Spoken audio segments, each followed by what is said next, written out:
Sometimes in tennis, you don't lose a match. You watch it slip away, one game at a time, until the scoreboard tells a story you never saw coming. Guangzhou. Center court, Alex Eala versus Claire Liu. Round of 32. The numbers tell you everything and nothing. 2-6, 6-4, 6-4. But let's rewind to when this felt like a formality. 6-2, first set. Eala wasn't just winning, she was dictating. Baseline authority, court positioning. The kind of tennis that makes you think the match is already over before the handshake. This wasn't luck or a hot streak. Eala came into Guangzhou ranked world number 53, a career high that reflected months of consistent progress through the 2025 season.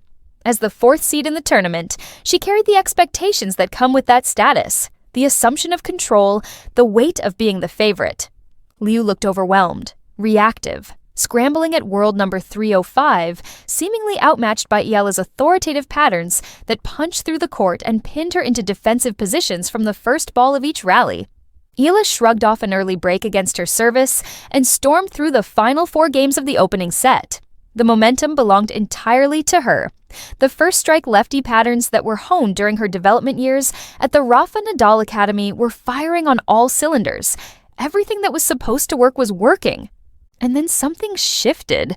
Not dramatically, not all at once, but quietly, like pressure building behind a dam. 4-2, second set. Eala serving. The match still felt in hand. She was 1 hold away from serving for the set at 5-2, 1 break away from a double break cushion that would essentially end the contest. Here's where tennis gets cruel, where the sport reveals its nature as a game of adjustments and counter-adjustments. Liu started mixing it up. Higher balls that took away Eala's strike zone, deeper returns that pushed her back behind the baseline, forcing Eala to generate her own pace instead of feeding off rhythm. Small adjustments. Major consequences. The ball height changed, the depth increased, rally tolerance became Liu's weapon. Instead of trying to match Eala's first strike aggression, she bent the rhythm of the match, made it messier, more physical, demanding that Eala hit 1 more quality shot under increasing pressure. Suddenly, 4-2 became 4-all. The cushion evaporated, then 5-4. Liu was now serving for the set. Then 6-4 to Liu, completed with a surge of solutions that neutralized everything that had worked for Eala in the opener. The momentum didn't just swing, it relocated entirely to the other side of the net. 3-1 in the third. Eala's lead. The door is wide open. A chance to reset, to reclaim the narrative, to remember what worked in that dominant first set. But Liu's not leaving. She's been here before. Former world number 52, ex-world junior number 1. This is not a player who folds when given a second chance. She claws back to 3-all. The lead dissolves again. 4-3, Eala, another chance. Another opportunity to close this out. Just hold serve twice, break once, or force a tie break where anything can happen. And here's the gut punch. At 4-all, in the 9th game of the deciding set, with everything on the line and scoreboard gravity at its strongest, Liu breaks. Her 6th break of the entire match. The pivotal moment where patience met courage and Liu's defensive tolerance paid its biggest dividend. Then she serves it out clean. 6-4. No drama, no wobble, just composed professional tennis from a player who earned the right to swing first in that final game. 2 hours, 28 minutes, done. The turnaround was complete. What started as Eala's statement match became Liu's showcase of mental fortitude and tactical adjustment. This wasn't supposed to happen. Not like this. Not to a player on the kind of trajectory Eala has been riding. Eala came in as the 4th seed at a career-high world number 53. This ranking represents consistent 2025 progress, a growing ability to hold her level across multiple tour events, and the kind of upward momentum that suggests a permanent top 50 residence isn't far away.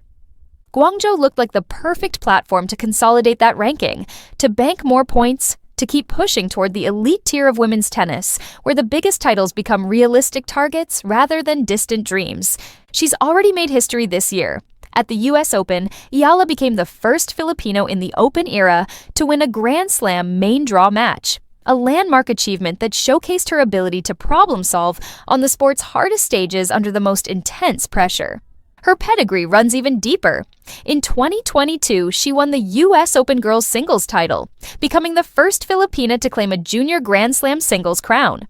Those roots, combined with her development years at the Rafa Nadal Academy, have fueled the professional climb that's now reflected in her top 60 status. But here's the reality check. This loss extends a short-term slide to 4 consecutive defeats on the professional tour. That's the kind of stretch that tests confidence, that forces questions about form, about decision-making under pressure, about what needs adjustment in practice. Liu? Ranked 305. But don't let that number fool you or mislead the narrative. This is a former world number 52 who knows exactly what top-level tennis feels like. She's an ex-world junior number 1 who understands pressure and how to navigate it. She came through qualifying in Guangzhou, beating Victoria Jimenez-Kasanseva and Linda Fruhvirtova, solid, dangerous opponents who don't hand out wins to anyone. She arrived match-sharp with momentum, with nothing to lose and everything to gain. And when a player with that pedigree, that experience, that mental database of winning moments gets an opening, they don't hesitate. They step through it. No drama. No officiating controversy, no external excuses to grab onto. This was pure tennis psychology meeting tactical adjustment. Eala had the patterns that worked perfectly in set 1. Aggressive baseline play, early acceleration, first strike mentality that took time away from Liu and didn't allow her to settle into rallies.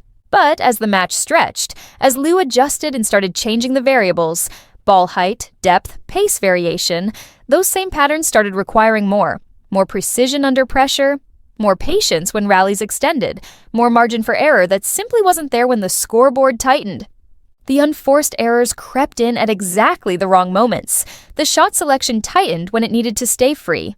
The freedom and authority from the first set became tension and tentative choices in the third set, particularly at 30-all, after deuce, in those pressure moments where champions separate themselves. And Liu? She stayed composed when it mattered most. She trusted her defense even when Eala was teeing off. She made Eala hit one extra ball, then another, until the mistakes arrived right when they hurt most. At break points, at set points, at match-defining moments. The adjustments forced Eala into extra balls and narrower margins. As the match tightened through the second and third sets, the instinct to finish early, to go for winners into shrinking alleys rather than building the point one more shot, became the tactical trap that ultimately decided the match. Here's what matters moving forward.